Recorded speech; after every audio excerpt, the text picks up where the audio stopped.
After the glory of the new kingdom, Egypt began to enter a suspicious phase. Everything was quietly collapsing.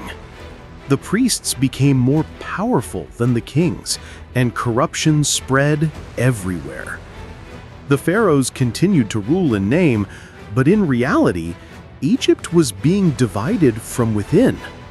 While the temples were still shining with gold, the country itself was immersed in darkness. Invasions began to return.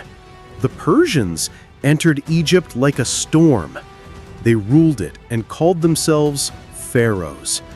But the Egyptians never considered them that way. They were occupiers, draining everything. And with each generation, the resistance flared up anew. People were dying, and others dreamed of restoring the glory of their ancestors. In the midst of all this, a strange name appeared from afar: Alexander the Great, a young man with crazy ambition. He wanted to control the entire world. And when he looked at Egypt, he didn't just see a land.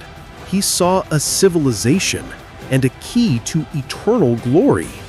The Egyptians were tired at the time, but in their hearts, there was still a glimmer of light. They were waiting for the end, and here he was, coming from the west. Alexander entered Egypt without a war. The people welcomed him as a savior, not a conqueror. And at that moment, the era of the pharaohs ended, and a completely new era began, the era of the Greeks and the Ptolemies, which would change the face of Egypt forever. But the real question, was this the beginning of a renaissance, or the beginning of a loss of identity?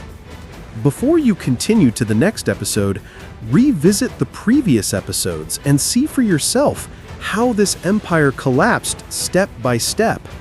To understand Egypt, you must know how it fell. And what's coming? The greatest transformation in its entire history.